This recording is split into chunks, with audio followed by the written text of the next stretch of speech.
Hello. नमस्कार साथियों। आप सभी का एक बार फिर से स्वागत है मेरे चैनल राधे एकेडमी पर। तो आज के इस वीडियो लेक्चर में हम बात करेंगे कि दिल्ली विश्वविद्यालय में हिंदी साहित्य सेमेस्टर 3 में जो भी विद्यार्थी हैं उनके लिए ये वीडियो है कि सेमेस्टर 3 में जो प्रश्न पत्र 305 है पाश्चात्य काव्य शास्त्र, उसमें आज हम चर्चा करेंगे जॉर्ज लुकास पर। तो जॉर्ज लुकास के ऊपर जो हमें असाइनमेंट मिला हुआ है, और असाइनमेंट और पेपर दोनों ही माध्यम से मैंने अपनी पीडीएफ बनाई है, तो आपको ये सहायक होगी। साथ ही अगर आपको ये पीडीएफ चाहिए तो आप मेरे टेलीग्राम चैनल राधे एकेडमी से जुड़ जाइए। उसका लिंक आपको मेरे वीडियो के डिस्क्रिप्शन में मिल जाएगा, वहीं आपको ये पीडीएफ मिल जाएगी। तो आइए हम देखते हैं। दोस्तों, आज की हमारी जो वीडियो है वो जॉर्ज लुकास पर है, मैंने अभी बताया। तो जो जॉर्ज लुकास हैं, ये हमारे पाश्चात्य काव्य शास्त्र के एक अच्छे आलोचक और विचारक हैं। इन्होंने यथार्थवाद पर अपनी दृष्टि ज्यादा की है। तो मैंने इसमें क्या है, प्रश्न अगर हम देखें तो हमारा एक असाइनमेंट का प्रश्न है कि जॉर्ज लुकास की यथार्थवाद संबंधी प्रमुख मान्यताएं, और फिर है हमारा कि जॉर्ज लुकास ने प्रकृतवाद और आधुनिकतावाद की तुलना में यथार्थवाद को क्यों महत्वपूर्ण माना। ठीक है दोस्तों, ये हमारा PYQ है। तो ये आपको असाइनमेंट में भी मददगार होगा और साथ में जो एग्जाम है उसमें भी मददगार होगा। प्रश्न की अगर प्रारूप की बात करें तो इसमें मैंने प्रश्न के प्रारूप में मैंने इस प्रकार रखा हुआ है। सबसे पहले हम लेखक का परिचय देंगे, फिर यथार्थवाद परिचय, फिर यथार्थवाद दृष्टि और जॉर्ज लुकास की साहित्य दृष्टि, जॉर्ज लुकास की साहित्य दृष्टि की सीमाएं और निष्कर्ष। ठीक है दोस्तों, तो ये मैंने हमारा जो असाइनमेंट है और हमारा जो PYQ है उसी को मद्देनजर रखते हुए, और हमारे सिलेबस में जॉर्ज लुकास हैं तो उसी हिसाब से मैंने बनाया है। साथ ही अगर हम अपने सिलेबस की बात करें तो हमारे सिलेबस में प्रश्न पत्र 305 में अगर हम यूनिट 2 की बात करें, इकाई 2 और इकाई 4, इकाई 2 में हमारे जॉर्ज लुकास हैं। ठीक है दोस्तों, और इकाई हम 4 की बात करें तो इकाई 4 में हमारा यथार्थवाद है। ठीक है दोस्तों, तो क्वेश्चन इनमें से आ सकता है, इंपोर्टेंट है, तो मैंने इसी प्रकार से इसे बनाया है कि हमारी दोनों यूनिट इसमें कवर हो जाए। तो अब हम जॉर्ज लुकास की बात करें तो देखिए अब कि जॉर्ज लुकास 1885 से 1971 20वीं सदी के प्रभावशाली चिंतक थे। उनका जन्म हंगरी के बुडापेस्ट शहर में हुआ था। वे जर्मन भाषी एक राजनीतिक एवं मार्क्सवादी विचारक थे। 20वीं सदी में मार्क्सवादी साहित्य सिद्धांत के क्षेत्र में सार्थक हस्तक्षेप किया, और उनकी साहित्य दृष्टि ने साहित्य कई लेखकों और आलोचकों को गहराई से प्रभावित किया। जॉर्ज लुकास का लेखन बहुआयामी प्रतिभा का उत्तम निदर्शन स्थापित करता है। दर्शन और साहित्य दोनों पर उन्होंने समान अधिकार से कलम चलाई है। एक साहित्यकार के रूप में लुकास ने मार्क्सवादी विचारधारा को ही अपनाया है और उसे एक नवीन व्याख्या से संबलित कर पुष्ट किया है। मार्क्सवादी साहित्य चिंतन के अंतर्गत लुकास का महत्व यथार्थवाद की प्रामाणिक व्याख्याता के रूप में है। उनका आलोचनात्मक लेखन सैद्धांतिक एवं व्यवहारिक दोनों क्षेत्रों का सामंजस्य उपस्थापित करता है।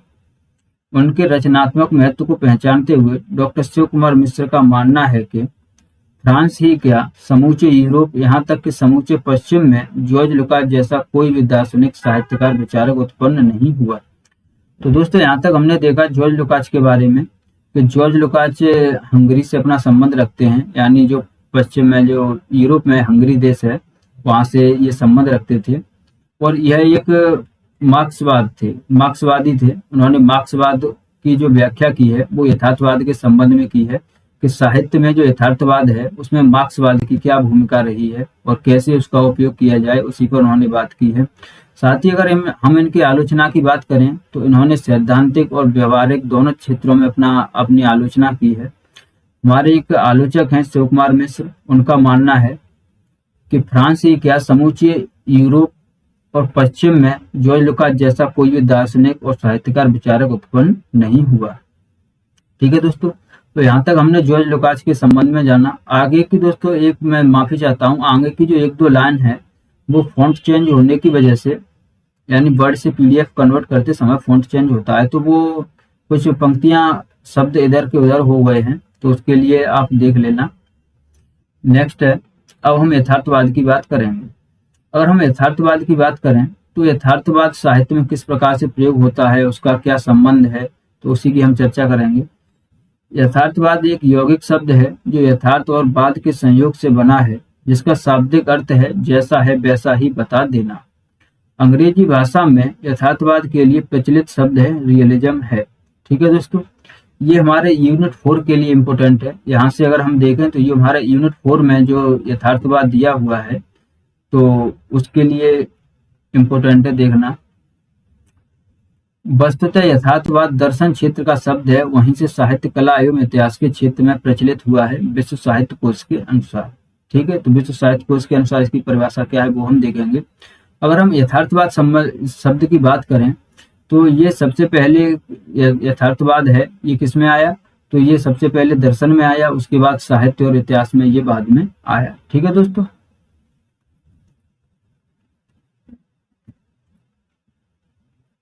विश्व साहित्य कोश के अनुसार अगर हम इसकी बात करें तो इसके बारे में है कि traditionally the term realism refer to philosophical doctrine that universal exist independently of this doctrine first word out of Plato. ठीक है दोस्तों, उपरोक्त उद्धरण के अनुसार यथार्थवाद शब्द को दर्शन शास्त्र के क्षेत्र में सर्वप्रथम प्रयोग करने वाले दार्शनिक प्लेटो हैं। यानी जो दर्शन शास्त्र के क्षेत्र में सबसे पहले यथार्थवाद को अगर प्रयोग किया है किसी ने, तो वो किसने किया है, तो वो प्लेटो ने किया था। ठीक है, यानी यथार्थवाद शब्द का जो सबसे पहले प्रयोग हुआ है वो दर्शन शास्त्र में हुआ और उसका प्रयोग प्लेटो ने किया है। यथार्थवादी आंदोलन की पृष्ठभूमि में जॉन लॉक के अनुभववादी विचारधारा का पर्याप्त प्रभाव है। यानी फिर जो यथार्थवाद आंदोलन चला 19वीं शताब्दी में, तो उसमें जो अगर दर्शन के ही क्षेत्र में बात करें तो उनमें जो मेन विचारक थे वो जॉन लॉक रहे हैं। और जॉन लॉक का एक सिद्धांत था अनुभववाद, तो उसी के ऊपर इसकी भी विचारधारा है, जिसकी यह मान्यता रही है कि रचना या लेखन के क्षेत्र में अनुभूति किए गए तथ्यों की आत्मनिष्ठ अभिव्यक्ति होनी चाहिए। इसीलिए अनुभववादी दर्शन को यथार्थवादी विचारधारा की प्रमुख विशेषताएं भी माना जाता है। ठीक है दोस्तों, आगे हम बात करें कि यथार्थवाद जो हमारा शब्द है ये हमारे साहित्य में कैसे आया। कि साहित्य और कला के क्षेत्र में यथार्थवादी आंदोलन का उद्भव 19वीं शताब्दी के आरंभ में फ्रांस से माना जाता है। 1826 ईस्वी में मर्क्यू फ्रांसे ने सबसे पहली बार यथार्थवाद की परिभाषा को अपने निबंधों में दी। यानी जो मर्क्यू फ्रांसे हैं, इन्होंने 1826 में जो निबंध अपने प्रस्तुत किए उन्हीं में यथार्थवाद शब्द की परिभाषा दी।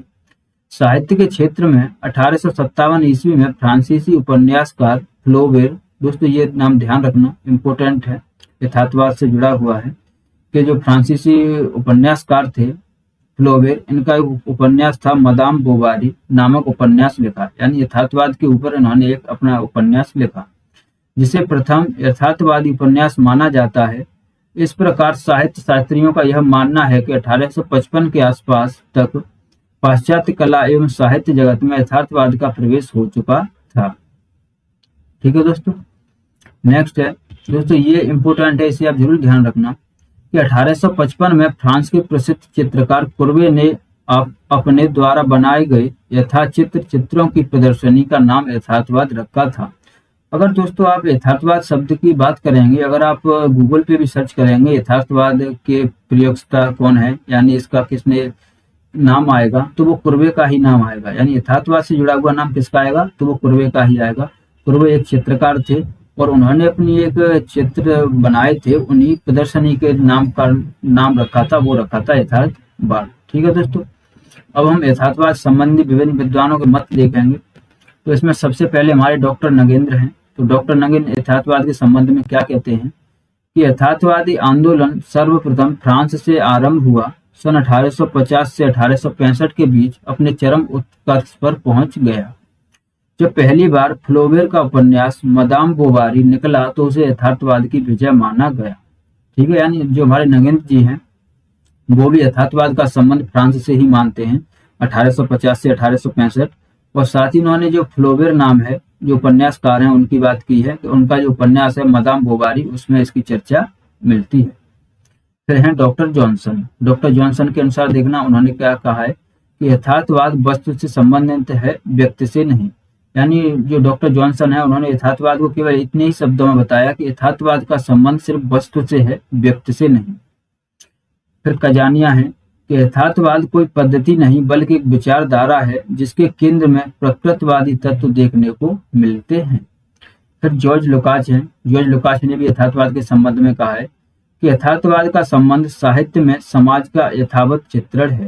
यानी सबसे अगर जॉर्ज लुकाच की परिभाषा की बात करें ऊपर के लेखकों विद्वानों से, तो जॉर्ज लुकाच की परिभाषा सीधी है, सरल है कि यथार्थवाद का संबंध साहित्य में समाज का यथावत चित्रण है। यानी जॉर्ज लुकाच कहते हैं यथार्थवाद के संबंध में कि अगर हम यथार्थवाद की बात करें तो साहित्य के संबंध में, तो सीधी सी बात है कि अगर हम अपने जो हम साहित्य रच रहे हैं, साहित्य पुस्तक लिख रहे हैं, तो उसमें अगर समाज का हमारा जैसा समाज में हो रहा है, अगर हम वैसा ही वर्णन कर रहे हैं तो वो यथार्थवाद है। और हम नंद दुलारी वाजपेयी की बात करें तो वो कहते हैं कि यथार्थवाद का संबंध प्रत्यक्ष जगत से है। उपयुक्त परिभाषाओं को दृष्टि में रखते हुए हम इस लक्ष्य पर पहुंचते हैं कि जीवन की सच्ची अनुभूतियों को कलात्मक रूप में प्रस्तुत करना ही यथार्थवाद है। अगर हम ओवरऑल देखें तो यथार्थवाद की जो परिभाषा गढ़ी है वो ये है कि जीवन की सच्ची अनुभूतियों को कलात्मक रूप में प्रस्तुत करना ही यथार्थवाद है। ठीक है दोस्तों, अब हम यथार्थवादी दृष्टि और जॉर्ज लुकाच की बात करेंगे।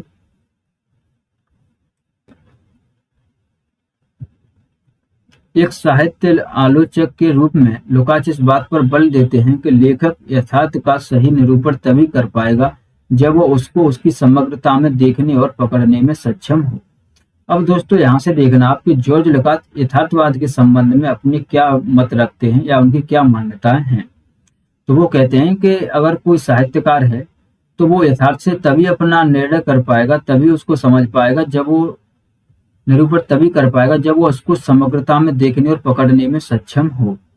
किसी अंश के ऊपर समग्र की प्रभावी सत्ता ही वह सारभूत तत्व है जिसे अपने चिंतन में मार्क्स ने हीगल से ग्रहण किया था। लुकाच जोर देकर कहते हैं कि दर्शन की यह द्वंद्वात्मक प्रणाली न सिर्फ किसी समाज के आर्थिक ढांचे के विकास को समझने के लिए उपयोगी है, बल्कि उस समाज में साहित्य और संवेदना के विकास को समझने के लिए भी कारगर है।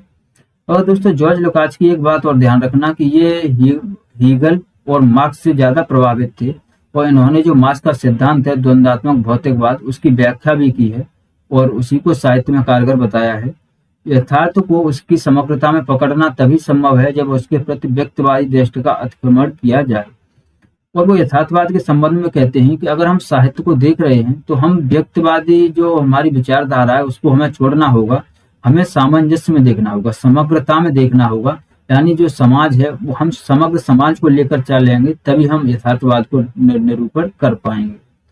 व्यक्ति की दृष्टि में समाज एक ऐसी नियति के अधीन होता है जो उसकी समझ से परे है। वो कहते हैं कि व्यक्ति की दृष्टि की अगर हम बात करें तो वो समाज को इतनी जल्दी नहीं समझ पाता और वो व्यक्ति की दृष्टि में समाज एक ऐसी नियति के अधीन है जो उसकी समझ से परे है। अतः व्यक्ति निराशा और निष्क्रियता के गर्त में समा जाता है। इस निष्क्रियता और जड़ता से निजात तभी मिल सकती है जब समाज को संचालित करने वाले नियमों की स्वाभाविक गति को समझा जाए। श्रमिक वर्ग जब संगठित होकर अपनी चेतना के अनुरूप उसके संघर्ष का नेतृत्व करने वाली पार्टी का गठन करता है, तभी वह बुर्जुआ विचारधारा के छद्म अंतर्विरोधों जैसे व्यक्ति और समाज, विज्ञान और नैतिकता, सिद्धांत और व्यवहार इत्यादि से परे जाकर यथार्थ की सच्ची गति को पकड़ सकता है। आगे वो कहते हैं कि यथार्थ की समग्रता का ज्ञान ही श्रमिक वर्ग की चेतना और समझ उसका नेतृत्व करने वाले संगठन के लिए महत्वपूर्ण है। लुकाच के अनुसार समग्रता का यह ज्ञान ही उस क्षमता का विकास करता है जो अपने को या अपनी कार्यवाही के किसी क्षण को पृथक घटना मानने के बजाय समग्रता के पल का, समग्रता की प्रक्रिया का हिस्सा मानती है और यह स्पष्ट करती है कि विजय के मार्ग में पराजय एक अवस्था है, हताशा नहीं। यथार्थ की समग्रता का यह ज्ञान साहित्य के अध्ययन की दृष्टि से भी महत्वपूर्ण है। नेक्स्ट देखें। नेक्स्ट वो कहते हैं कि आधुनिक साहित्य के संदर्भ में लुकाच यथार्थवाद के दो रूपों को मान्यता देते हैं। यथार्थवाद को जो लुकाच हैं उन्होंने दो रूपों में माना है, यानी यथार्थवाद को उन्होंने दो भागों में बांटने की कोशिश की है। एक वो बात करते हैं कि आलोचनात्मक यथार्थवाद और एक समाजवादी यथार्थवाद। ठीक है दोस्तों, आलोचनात्मक यथार्थवाद इस धारणा का पोषक है कि बुर्जुआ वर्ग अभी भी समाज के निर्माण में सकारात्मक भूमिका का निर्वाह कर सकता है। लुकाच द्वितीय विश्व युद्ध के बाद दुनिया में शांति की स्थापना के प्रयासों का खुलकर समर्थन करने लगे थे। उन्होंने लिखा कि हमारे युग की वास्तविक समस्या पूंजीवाद और साम्यवाद के बीच का विरोध नहीं, बल्कि युद्ध और शांति के बीच का विरोध है। बुर्जुआ बुद्धिजीवी की पहली जिम्मेदारी यह है कि वह तमाम किस्म की भाग्यवादी विकलताओं का परित्याग करते हुए समाज का विरोध करने के बजाय मानवता को युद्ध से सुरक्षित रखने के लिए चलाए जाने वाले बचाव अभियान का हिस्सा बने। आगे देखें, लुकाच कहते हैं कि साहित्य के समाजशास्त्र की बुर्जुआ दृष्टि और कट्टर मार्क्सवादी धारणाओं ने साहित्य के संदर्भ में अनेक किस्म की एकांगी धारणाओं को प्रसारित कर रखा है। यह दृष्टि किसी साहित्यिक कृति को सामाजिक ऐतिहासिक समग्रता में स्थापित करके उसका मूल्यांकन करने की हिमायत तो करती है, मगर वह उस कला प्रक्रिया को पूरी तरह नजरअंदाज कर देती है जिसके चलते उसी साहित्य कृति के भीतर रचनाकार किसी अनुभव को समग्रता में रचता है। जिस तरह कोई राजनीतिक संगठन ऐतिहासिक परिस्थितियों का उत्पाद भर नहीं होता, बल्कि उन परिस्थितियों को बदलने की सक्रिय कोशिश भी करता है, उसी तरह लेखक भी अपने समय का उत्पाद भर नहीं होता, बल्कि अपने समय को संपूर्णता में समझने का सक्रिय प्रयास करता है। उदाहरण के तौर पर लुकाच कहते हैं कि द्वंद्वात्मक दृष्टि से शेक्सपियर के नाटकों का अध्ययन करने का यह अर्थ नहीं है कि यह दर्शाया जाए कि उन नाटकों के केंद्र में तत्कालीन वर्ग की अभिव्यक्ति हुई है। अभिजात वर्ग और बुजुर्गा वर्ग के बीच संघर्ष, बल्कि महत्वपूर्ण यह है कि कैसे नाटक का साहित्य रूप इतिहास या अर्थशास्त्र के ग्रंथों से इतर पूरी विशिष्टता और अद्वितीयता के साथ इस संघर्ष को सघन और घनीभूत अभिव्यक्ति प्रदान करता है। दोस्तों, अगर हम ओवरऑल इसकी बात करें तो जॉर्ज लुकाच इस बात को कहते हैं साहित्य के संबंध में और यथार्थवाद के संबंध में कि यथार्थवाद लेखक तभी बता सकता है, यानी यथार्थवादी रचना लेखक तभी कर सकता है जब वो समाज को संपूर्ण वर्ग को लेकर चले, यानी वो समाज को संपूर्ण को देखे, न कि व्यक्तिवादी जो विचारधारा है उसको देखे। साथ ही वो कहते हैं कि वो लेखक के सामने ये भी समस्या होती है कि वह किसी विचार को मानता है, किसी को नहीं मानता, तो वो अपनी पूर्व धारणाओं को छोड़कर सिर्फ यथार्थ है जो वो देख रहा है समाज में उसी को लेकर चले, वही यथार्थवाद को लिख सकता है। नेक्स्ट देखें, जॉर्ज लुकाच और अन्य प्रतिनिधि आलोचकों ने महान रचनाकारों बाल्जाक, टॉलस्टॉय, स्टेनडाल एवं टॉमसन मान आदि के समुचित अध्ययन के बाद यथार्थवाद का जो प्रतिमान खड़ा किया है वह आलोचना की विशिष्ट दृष्टि है। यानी दोस्तों, एक बात और ध्यान रखना, अगर वो यथार्थवाद की बात कर रहे हैं तो उन्होंने जो उस समय के साहित्यकार थे उनके साहित्यों को, उनकी रचनाओं को उन्होंने पढ़ा है, तब उसके बाद वो यथार्थवाद की बात करते हैं। इस प्रतिमान के अनुसार यथार्थवादी रचना में समाज का अध्ययन और चित्रण ही पर्याप्त नहीं है, वरन उसका विश्लेषण, एनालिसिस भी होना चाहिए। महान रचनाएं जीवन के अच्छे बुरे दोनों पक्षों को समान भाव से चित्रित करती हैं। ऐसा साहित्य समझौता नहीं करता, बल्कि विसंगतियों के खिलाफ प्रतिरोध की आवाज बन जाता है। एक यथार्थवादी कृति अपनी जनता से बहुत गहरे जुड़ी होती है, जैसे कि टॉलस्टॉय और प्रेमचंद की रचना है। एक मिनट दोस्तों,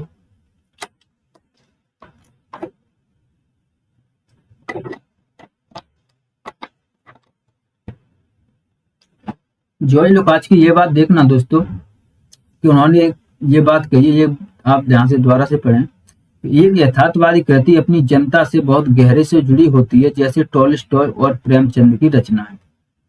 अगर हम प्रेमचंद के गोदान की बात करें तो वह संपूर्ण समाज को लेकर चलता है। गोदान में आपको संपूर्ण समाज दिखेगा, समाज का जो मेन हिस्सा है, यानी जो बाहुल्य में है, वो देखने को मिलेगा।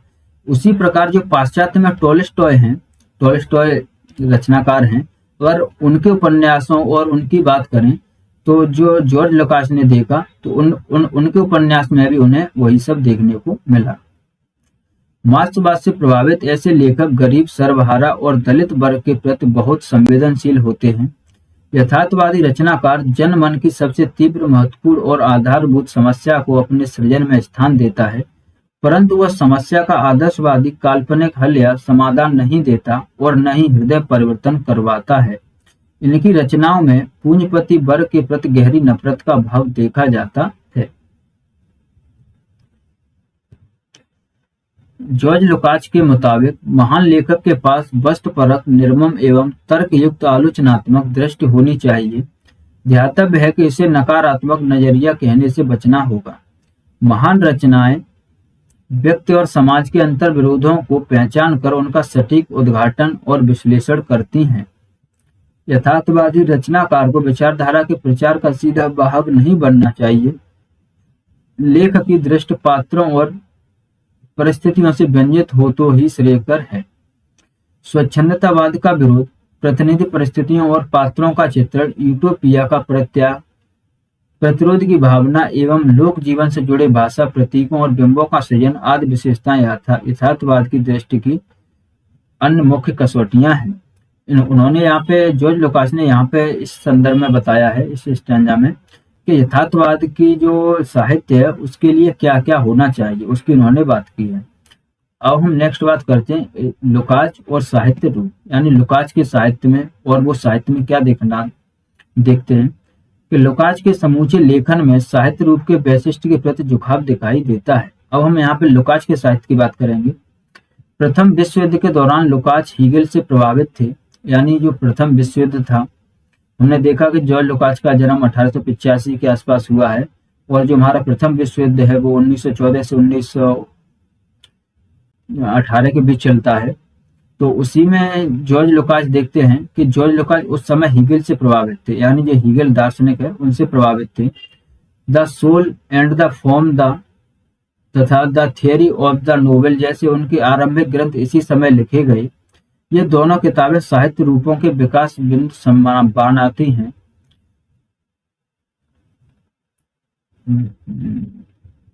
दोस्तों यहाँ पे फिर फॉन्ट चेंज हुआ है, ये लाइन। फिर भी वह यथार्थ की समग्रता की अवधारणा के विकास में लुकाच के विचारों को समझने में सहायक है। हीगल के प्रभाव के कारण लुकाच ने साहित्य रूपों को ऐतिहासिक युगों के समक्ष अवस्थित किया। उन्होंने प्राचीन यूनान और मध्यकालीन यूरोप को बंद सभ्यताओं के रूप में परिभाषित करते हुए आधुनिक युग की सभ्यता के विरोध में खड़ा करने की कोशिश की। उनका मानना है कि आधुनिक युग की तुलना में ये सभ्यताएं कम समृद्ध थी, मगर कम समस्या मूलक भी थी। कम समस्या मूलक इसीलिए क्योंकि उन सभ्यताओं में यथार्थ की समग्रता का बोध जीवन के सरल होने के चलते आतंकित नहीं करता था। महाकाव्य इसी युग का साहित्य रूप था। इन बंद सभ्यताओं के पतन के बाद एक नए साहित्य रूप उपन्यास का आविर्भाव हुआ। लुकाच के अनुसार उपन्यास का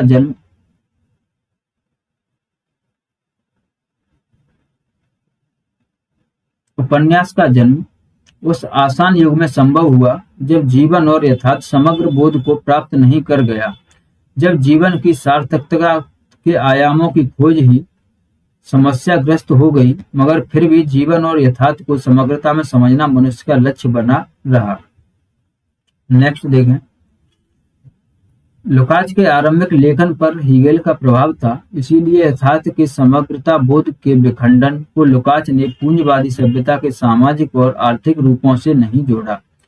फिर भी यहाँ हम समग्रता की अवधारणा को वर्ग चेतना के संदर्भ में द्वंद्वात्मक आधारों पर गठित होते देख सकते हैं, जिसके चलते लुकाच हीगल से दूर और मार्क्सी अवधारणाओं के निकट आते गए। इस पुस्तक का सबसे अहम हिस्सा वह है जहां लुकाच 19वीं सदी के ऐतिहासिक उपन्यासों में रचना प्रक्रिया की समग्रता का कुशलता से मूल्यांकन करते हैं। लुकाच ने दिखाया है कि कैसे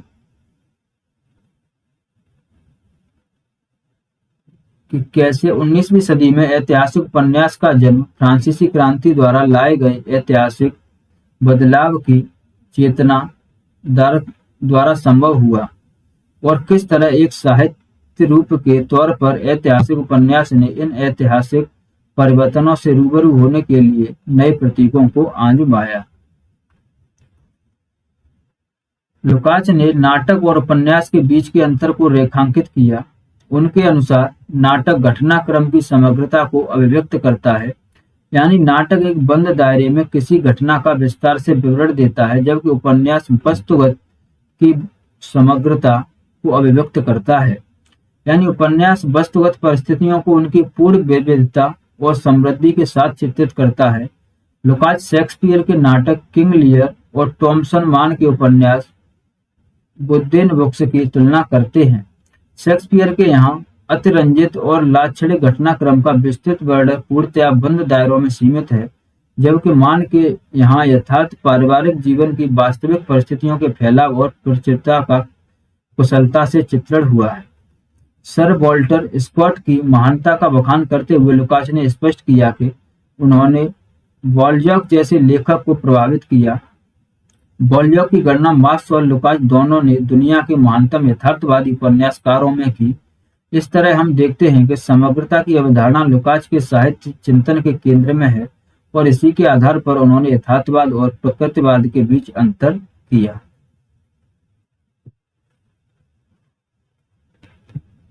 इतिहास और वर्ग चेतना नामक ग्रंथ में लुकाच स्पष्ट करते हैं कि समग्र अपने अंशों का कुल जोड़ भर नहीं होता, बल्कि वह अंशों की गति और प्रकृति का निर्धारण करने वाली सत्ता है। अतः तथ्यात्मक विवरणों को अधिक से अधिक जमा करने मात्र से कोई रचना यथार्थवादी नहीं होती जाती। रचना यथार्थवादी तब बनती है जब वह विवरणों की महत्ता और सार्थकता की रचनात्मक सुसंगति को रचती है। इसके विपरीत प्रकृतवाद यथार्थ के विभिन्न अंशों को कोलाज की तरह अगल बगल रखता है। यहाँ अंशों के बीच किसी भी तरह का जैविक संबंध नहीं होता। यहाँ समग्रता की अभिव्यक्ति नहीं होती, बल्कि समग्रता को बोध के स्तर पर पकड़ने की असफलता की अभिव्यक्ति होती है। अब हम देखेंगे कि जॉर्ज लुकाच की जो यथार्थवादी दृष्टि रही है वो कहाँ तक सही रही है। कि लुकाच की साहित्य दृष्टि उन लेखकों को नजरअंदाज कर देती है जो मार्क्सवाद की क्रांतिकारी शिक्षाओं को भी शिद्दत से अपनाते हैं, साथ ही नए साहित्य रूपों को क्रांतिकारी सूझबूझ के साथ स्वीकार करते हैं, जो श्रमिक वर्ग के दृष्टिकोण को अपने लेखन में जगह देते हैं, उसके संघर्ष की नई अभिव्यक्तियों का सम्मान करते हैं और नई अंतर्वस्तु को अभिव्यक्त करने के लिए नए रूप की तलाश करते हैं। फिर भी ऐसे लेखक पाए जाते हैं, भले ही लुकाच की नजरों में वे ओझल हों। सार्त्र, ब्रेख्त और ब्रेटेन ऐसे ही लेखक हैं, मगर सोवियत रूस की आधिकारिक दृष्टि ऐसे लेखकों का लगातार विरोध करती रही थी। अतः आधुनिक साहित्य के नए रूपों की असीम संभावनाओं को लुकाच ने कम करके आंका। अब निष्कर्ष है, निष्कर्ष देख लीजिए कि जॉर्ज लुकाच एक प्रसिद्ध साहित्य चिंतक और बौद्धिक हैं। वह यथार्थवाद को अपनाने वाले शुरुआती आलोचकों में से हैं। लुकाच का महत्व यथार्थवाद के प्रमाणिक व्याख्याता के रूप में है।